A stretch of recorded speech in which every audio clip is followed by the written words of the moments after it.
찬양하길 소원합니다. 함께 박수치며 찬양합시다.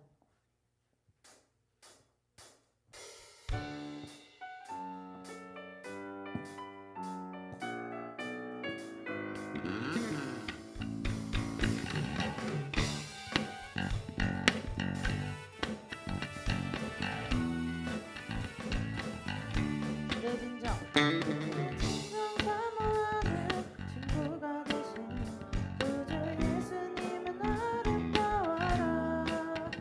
산 밑에 백합화요 빛나는 새벽별 주님 영원할기라. 처음부터 고백합시다. 내 진정 사모하는 친구가 되신 구주 예수님은 아름다워라.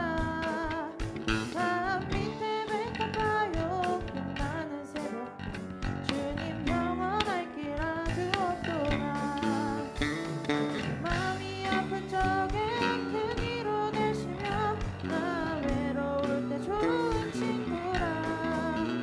주는 저 산 밑에 백합 빛나는 새벽별 이 땅 위에 비길 것이 없도다.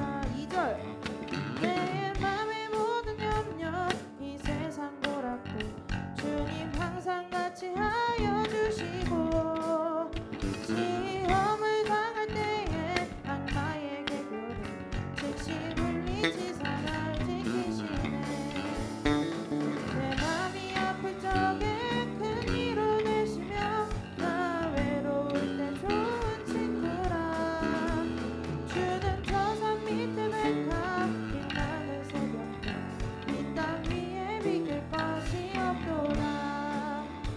내 맘을 다하여서 주님을 따르며 길이 길이 나를 사랑하리니 불불이 두렵지 않고 창밖도 걸어 주는 높은 산상 내 방패시라.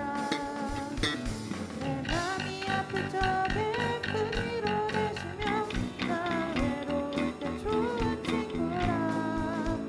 주는 저 산 밑에 백합 빛나는 새벽별 이 땅 위에 비길 것이 없도다.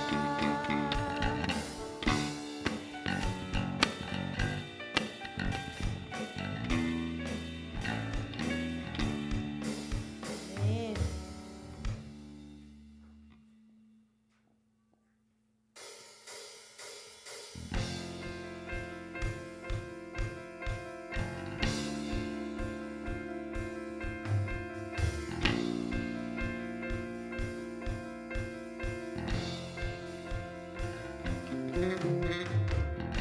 풀은 마르고 꽃은 시드나 주의 말씀은 영원해.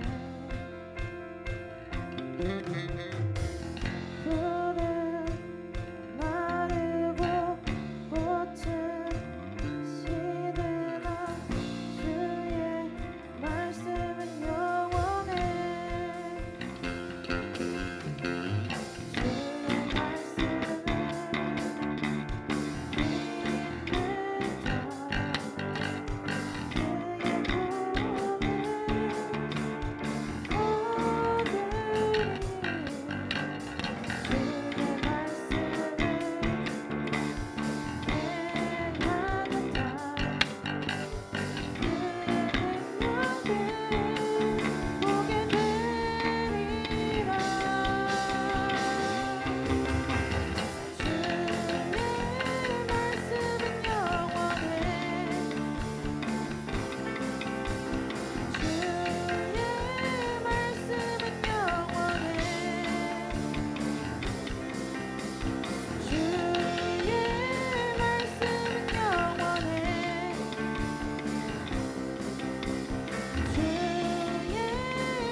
주의 푸른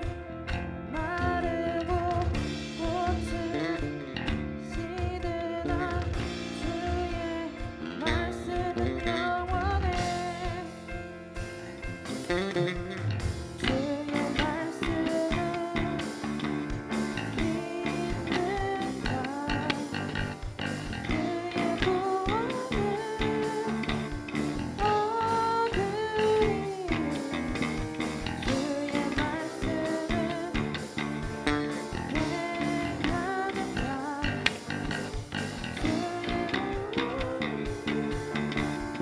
주의 내리라.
온 마음 다하여 오직 주님 한 분만 간절히 더 원합니다.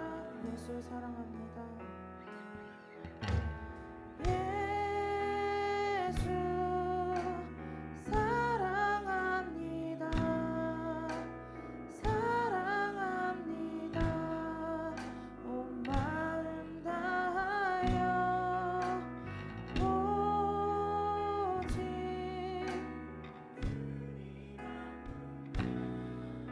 간절히 더 원합니다. 넘쳐나네 넘쳐나네 주를 향한 내 속에 갈망이 주님께로 날 이끌어 주소서. 주님을 더 원하. 우리 처음부터 고백합시다. 예수 사랑합니다. 사랑합니다. 온 마음 다하여 오직 주님 한 분만 간절히 더 원하.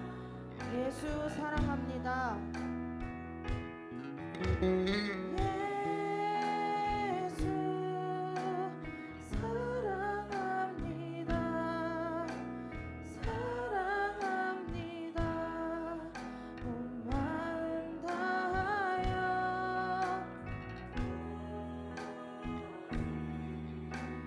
주님 한 분만 간절히 더 원합니다. 넘쳐나네 넘쳐나네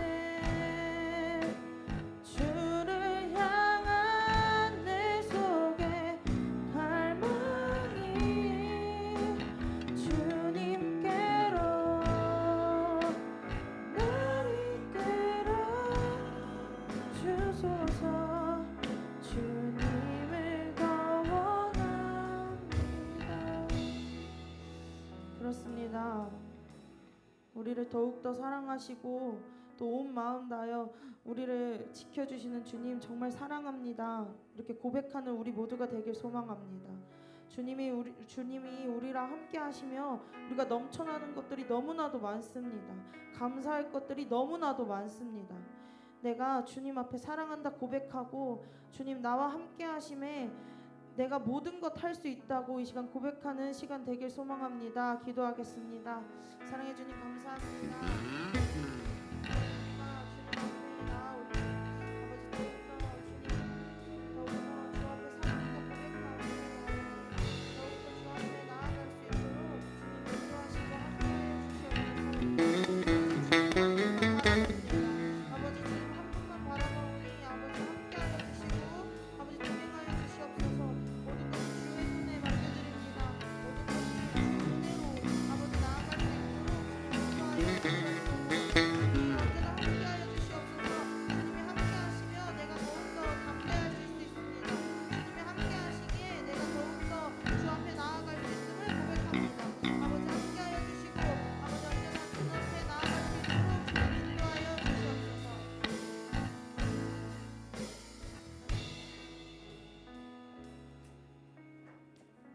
하나님 아버지 감사합니다. 우리가 이 시간 함께 하나님을 예배하며 나아갑니다. 우리 가운데 그리스도 예수를 사랑하는 마음이 더욱 샘솟을 수 있도록 함께하여 주시고 하나님이 기뻐하신 예배자의 모습으로 이 시간 함께할 수 있도록 인도하여 주시옵소서. 감사드리며 예수님의 이름으로 기도합니다. 아멘.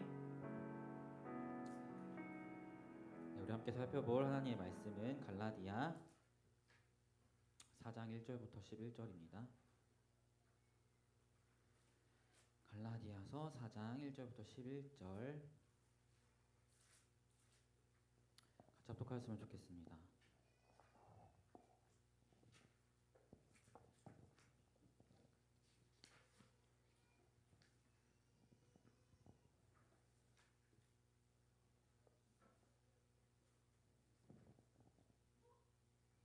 찾으셨나요? 찾으신 줄로 믿고 합독하도록 할게요. 4장 1절부터 11절 시작. 내가 또 말하노니 유업을 이을 자가 모든 것의 주인이나 어렸을 동안에는 종과 다름이 없어서 그 아버지가 정한 때까지 후견인과 청지기 아래 있나니 이와 같이 우리도 어렸을 때에 이 세상의 초등학문 아래에 있어서 종노릇하였더니 때가 참에 하나님이 그 아들을 보내사 여자에게서 나게 하시고 율법 아래에 나게 하신 것은 율법 아래에 있는 자들을 속량하시고 우리로 아들의 명분을 얻게 하려 하심이라. 너희가 아들임으로 하나님이 그 아들의 영을 우리 마음 가운데 보내사 아빠 아버지라 부르게 하셨느니라. 그러므로 내가 이후로는 종이 아니요 아들이니 아들이면 하나님으로 말미암아 유업을 받을 자니라. 그러나 너희가 그때에는 하나님을 알지 못하여 본질상 하나님이 아닌 자들에게 종노릇하였더니 이제는 너희가 하나님을 알 뿐 아니라 더욱이 하나님이 아신 바 되었거늘 어찌하여 다시 약하고 천박한 초등학문으로 돌아가서 다시 그들에게 종노릇하려 하느냐. 너희가 날과 달과 절기와 해를 삼가 지키니 내가 너희를 위하여 수고한 것이 헛될까 두려워하노라. 아멘. 여러분 저희가 겨울에 청년부가 대만으로 희곡으로 갔다 왔죠. 그때 예류지질공원이라는 곳에 갔었는데 어떤 곳이냐면 그 풍화 침식된 뭐 돌 조각이라 해야 되나요? 그런 것들이 있는 곳인데요. 그곳에 들어가는 입구를 보면은 울창한 숲 같은 게 있었어요. 근데 그때 함께 갔었던 차나가 나무만 보고 저거는 뭐고 저거는 뭐고 저거는 뭐고 이렇게 척척척 맞히더라고요. 저는 되게 신기했습니다. 어떻게 나무만 보고 이게 어떤 나무인지 바로바로 맞출 수 있을까? 왜냐하면 사실 우리가 일반적으로 나무만 보고 그게 어떤 건지를 맞추기가 사실 어렵잖아요. 만약에 제가 여러분에게 어떤 씨앗을 주어서 그 씨앗을 땅에 심고 나무로 자라났다고 하면은 여러분 그 나무의 모습을 보고 바로 이것이 어떤 나무인지 맞출 수 있으신가요? 사실 차나처럼 식물 박사가 아닌 이상은 나무만 보고 이게 어떤 나무인지 맞추기는 어려워요. 하지만 그 나무가 어떤 나무인지 알 수 있을 때가 오는데 그게 언제죠? 나무에 열매가 맺혔을 때 아 이게 무슨 나무였구나라는 것을 우리가 알게 됩니다. 즉 나무의 정체성은 나무의 열매가 정한다라는 것을 보게 되는 거죠. 사과를 맺었으니 사과나무인 거고 자두를 맺었으니 자두나무라는 정체성이 부여된다는 것입니다. 이것을 통해 우리가 무엇을 보게 됩니까?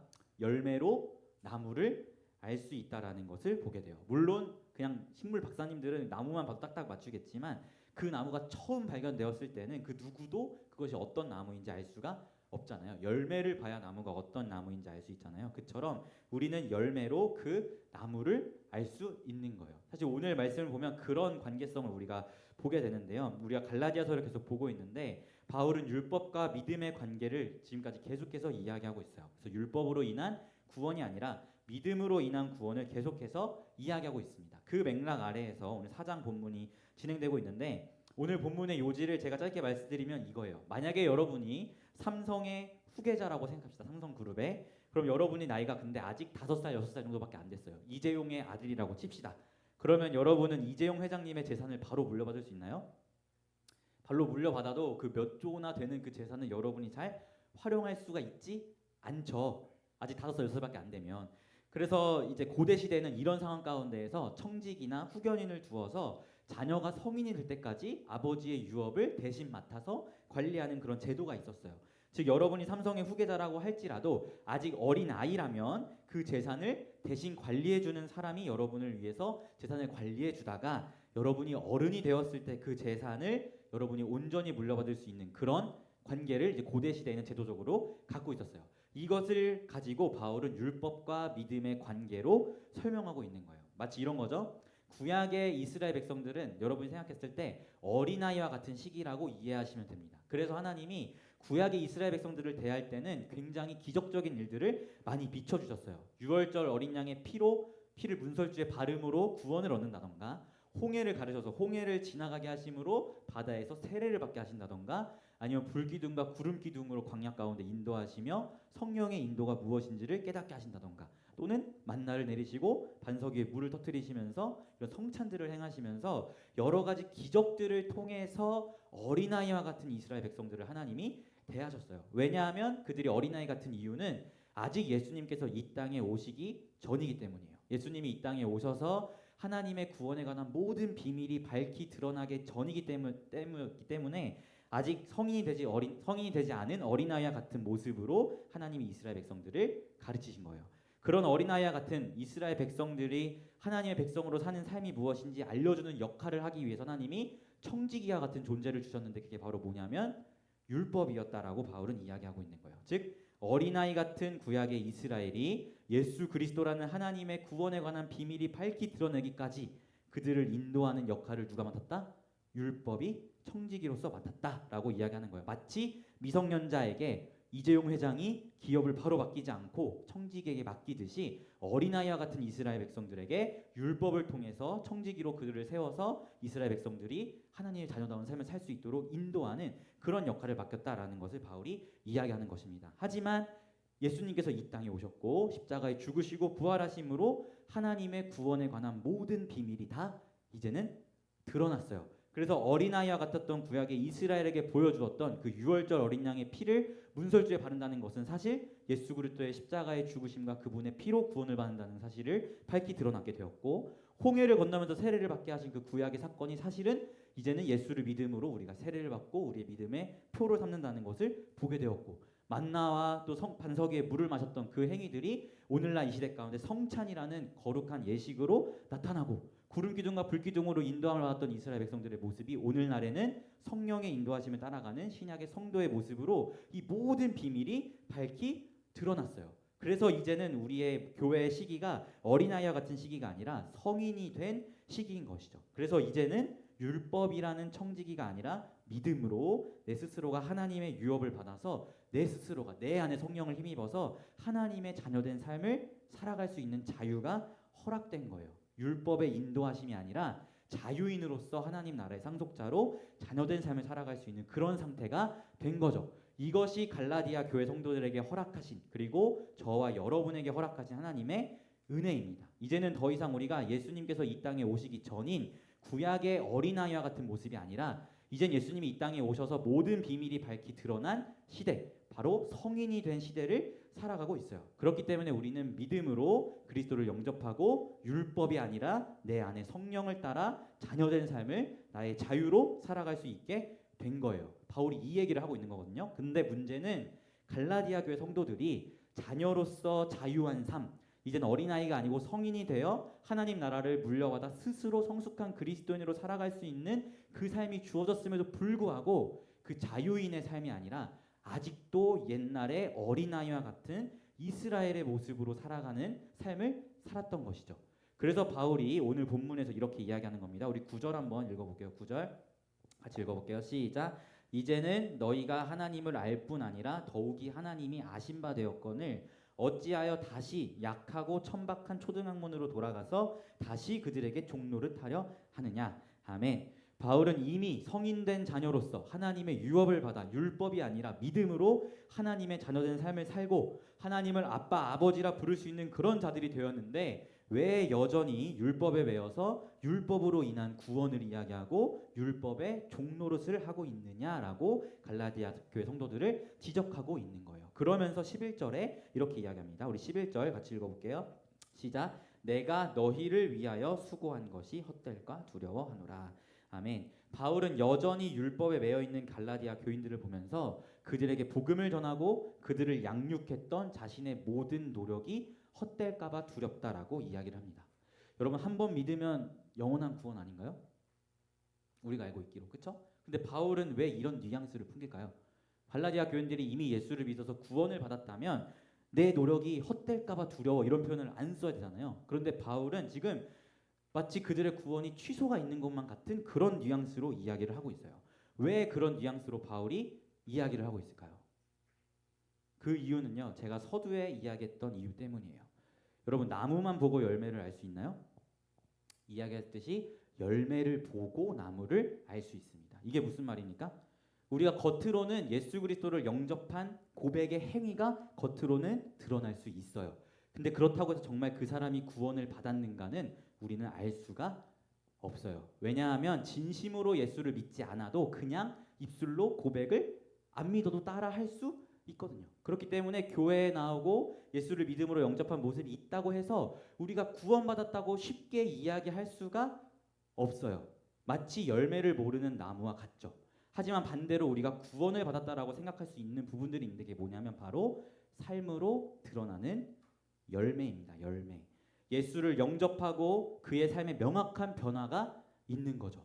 말씀을 멀리하던 자가 말씀이 들리고 말씀을 가까이 하게 되고 하나님을 아버지라 부르게 되는 것들 또는 하나님 앞에서 죄를 지어도 별 감흥이 없던 사람들이 이제는 작은 죄를 지어도 하나님 앞에 무릎 꿇고 회개하며 하나님께 엎드리는 삶의 변화. 이제는 세상의 가치가 아니라 예수의 가치로 살아가겠노라 다짐하면서 예수의 사람이 되기 위해 애쓰는 이런 모습들, 이런 삶의 열매들이 드러날 때 아, 구원받았구나라는 그 나무를 알게 되는 것입니다. 바울은 이것을 걱정하고 있는 거예요.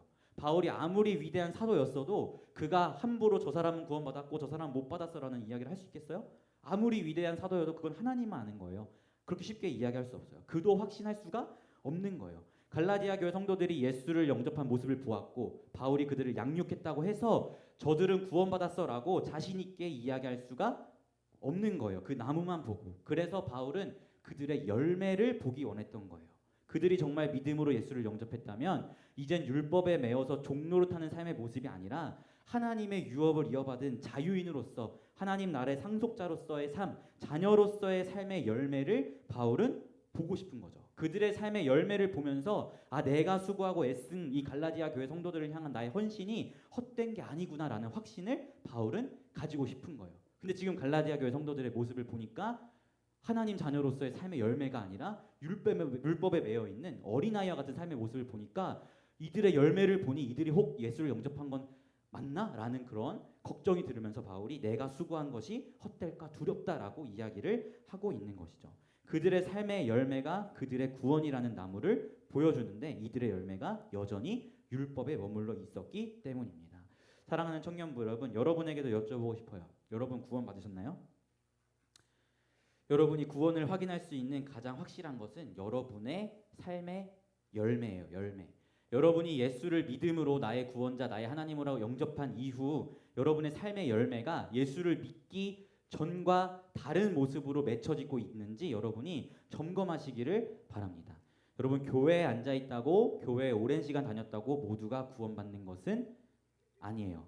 제가 여기 중고등부 없고 청년부만 이야기가 있으니까 제가 조금 어려운 이야기를 신학적으로 좀 어려운 이야기를 할게요. 여러분 조직 신학에서 교회론이라는 파트가 있어요. 교회론을 보면 교회를 가시적인 교회와 비가시적인 교회로 나눕니다. 가시적인 교회는 말 그대로 눈에 보이는 교회예요. 어떤 교회죠? 피플스 교회, 베다니 교회, 뭐 여의도 순복음 교회, 사랑의 교회, 이런 우리가 눈으로 볼 수 있는 그 교회를 가시적 교회라고 해요.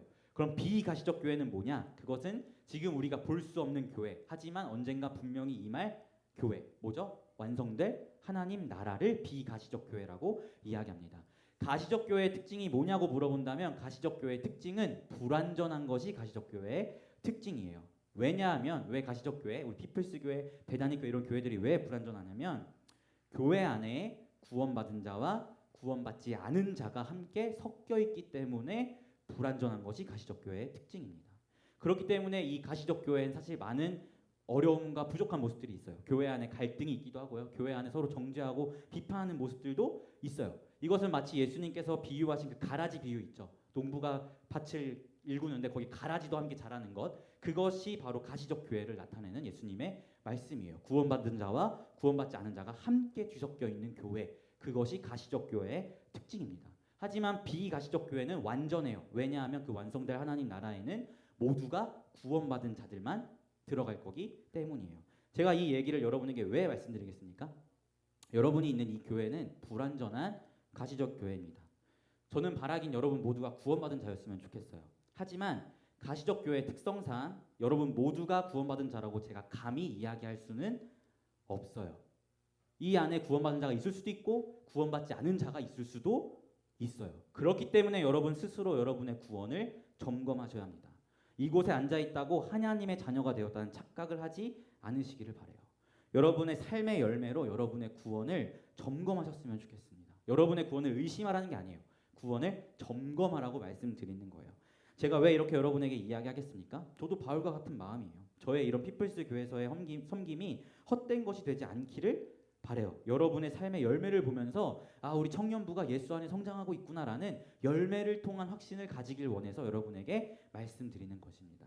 사랑하는 청년부 여러분, 여러분의 구원을 점검하시길 부탁드립니다. 여러분이 하나님을 알게 되었고 하나님도 여러분을 아신 바 되었습니다. 그렇다면 우리의 삶에 나타날 열매는 하나님의 자녀다움입니다. 혹여 이 열매가 여러분의 삶 가운데 보이지 않는다면 거룩한 떨림으로 다시금 복음 앞에 서시길 부탁드립니다. 그리고 그 복음 앞에서 나를 대신하여 십자가에 죽으시고 부활하신 그 예수의 은혜 앞에 엎드리고 다시 한번 예수 그리스도를 나의 구주로 영접할 수 있는 여러분들이 되었으면 좋겠습니다. 그리고 그 하나님의 자녀다운 삶을 여러분이 살아가면서 그 여러분의 구원을 증명할 수 있었으면 좋겠습니다. 그리하여 우리 모두 완성될 하나님 나라에서 구원받은 자녀의 모습으로 얼굴을 마주할 수 있었으면 좋겠습니다. 사랑하는 청년부 여러분, 하나님의 자녀다운 삶의 열매를 맺으며 나아갑시다. 그리하여 우리의 구원을 증명합시다. 이런 은혜가 우리 공동체 가운데 있기를 예수님의 이름으로 축원합니다. 아멘. 제가 기도하고 우리 기도에 이어서 하겠습니다. 기도하겠습니다. 하나님, 그렇습니다. 우리 교회 안에 우리 모두가 예수 그리스도를 진심으로 영접하여 하나님의 자녀된 사람들이 되었으면 좋겠습니다. 우리 이곳에 모인 한 사람 한 사람 삶의 열매로 정말 자녀됨이 증명될 수 있도록 인도하여 주시고 우리의 인생의 모든 가치가 예수 그리스도교로 수렴하여서 정말 하나님의 자녀된 삶으로서 예수 그리스도의 살아계심과 내가 하나님 자녀됨을 증명하고 드러내는 삶을 살아갈 수 있도록 청년부 한 사람 한 사람의 인생을 붙들어 주십시오. 혹여 아직 예수 그리스도가 내 마음 안에 나의 주인으로 모셔져 있지 않는다면 하나님 이들의 심령 가운데 성령님의 세밀한 터치를 허락하여 주시고 이들이 예수 그리스도를 나의 구원자, 나의 하나님으로 영접할 수 있는 은혜와 기회들을 허락하여 주시옵소서. 감사드리며 예수님의 이름으로 기도합니다. 아멘.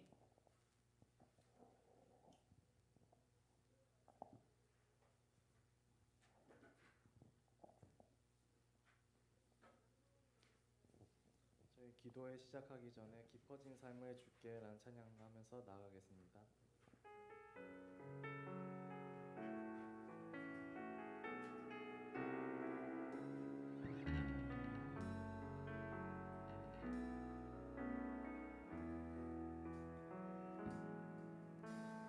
은혜로 날 보듬으시고 사랑으로 품어주셔도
시간 우리 함께 기도하길 원합니다.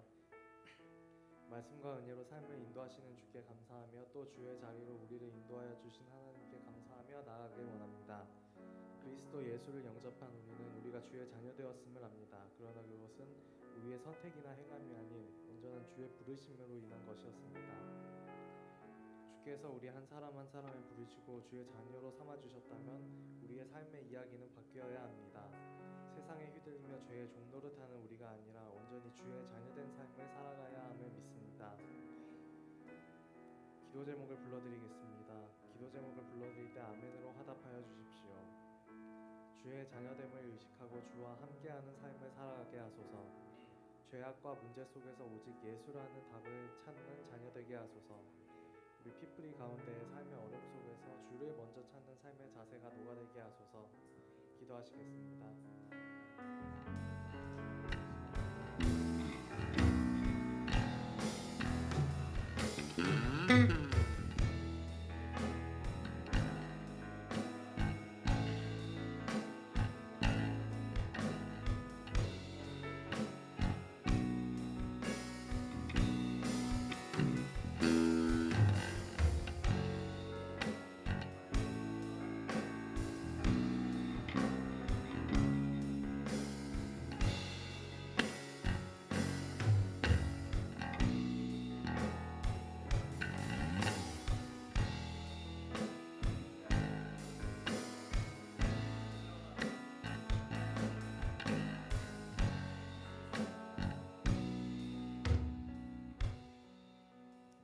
이 시간 다시 기도하길 원합니다.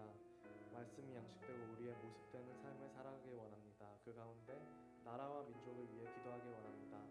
기도 제목을 불러드리겠습니다. 기도 제목을 불러드릴 때 아멘으로 화답하여 주십시오. 나라의 여러 문제와 혼란 가운데 주인이 되어 주시고 일하여 주소서. 사람이 주인되어 그 마음에 붙잡히는 민족이 아니라 온전히 주님께서 역사하시는 민족 되게 하여 주시옵소서. 두 가지 기도 제목 놓고 함께 기도하길 원합니다.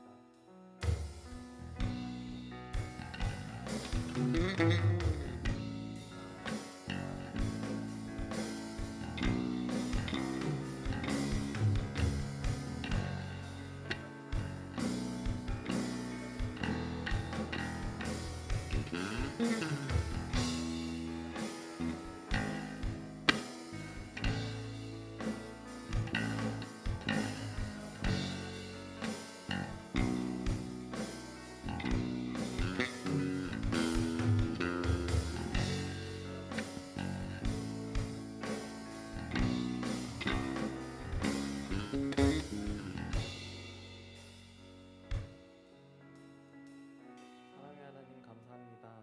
삶을 살아감에 있어 무력하고 고통받을 때 주님이 나의 유일한 위로 되길 원합니다.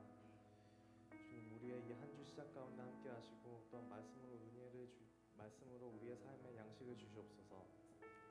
주의 자녀 삼으시고 구원하시면은 나의 행함이 아닌 온전한 주님의 부르심이 있음을 내가 믿습니다. 그러나 때때로 죄에 사로잡혀서 세상에 휘둘리는 내가 너무도 많았습니다. 그 안에서 온전히 주님만을 붙잡는 자녀 되게 하여 주시옵소서. 삶의 모든 순간에 역사하여 주시고 그 마음이 온전히 주님께 있게 하여 주시옵소서. 감사드리며 예수님 이름으로 기도드립니다.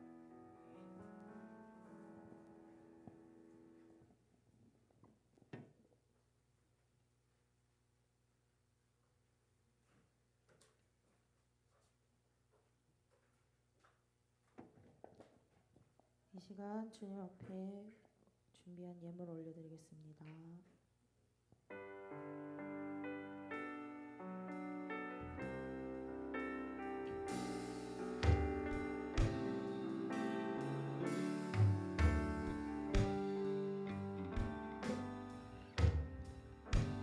주님 만난 날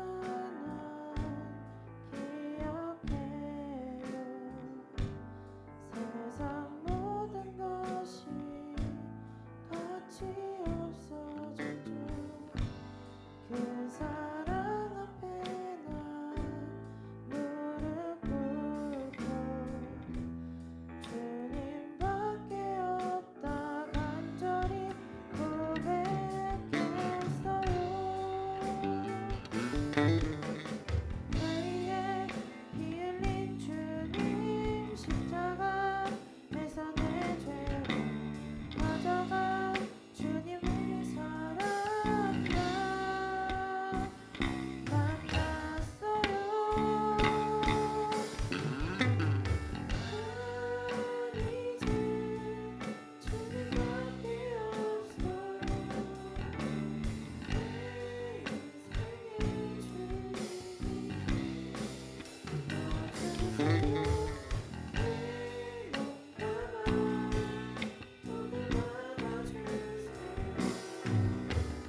주 되시는 하나님, 이 시간 주님이 저희의 주님이시며 구주임을 고백하며 주님의 은혜에 감사의 헌금을 드립니다.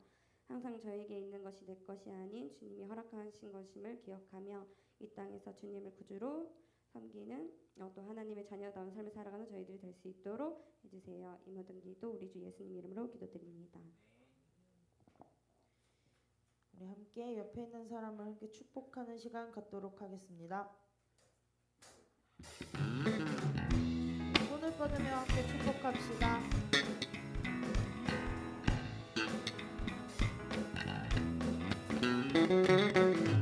하나님의 사랑이 당신의 삶 가운데 가득하기를 축복합니다. 하나님의 은혜가 우리 가운데 가득하게 한 번 더 고백합시다. 하나님의 사랑이 당신의 삶 가운데 가득하기를 축복합니다. 하나님의 은혜가 우리 가운데 가득하게 기도합니다.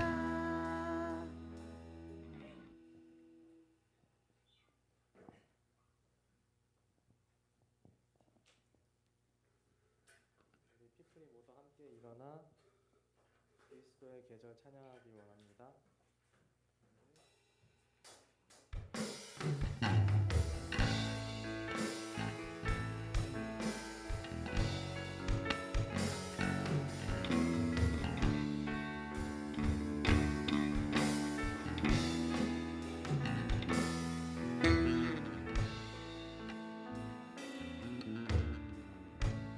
민족의 가슴마다 피 묻은 그리스도를 심어 이 땅에 푸르고 푸른 그리스도의 계절이 오게 하소서.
기도하겠습니다. 주 예수 그리스도의 은혜와 하나님의 사랑과 성령님의 교통하심이 오늘 이 시간 말씀 듣고 주의 자녀다운 삶의 열매로서 우리의 구원받음을 증명하겠다 결단한 청년부 지체들 한 사람 한 사람 머리 위에 이들의 삶과 인생과 미래와 또 취업과 결혼과 학업 그 모든 것들 위에 지금부터 영원히 함께 있을지어다.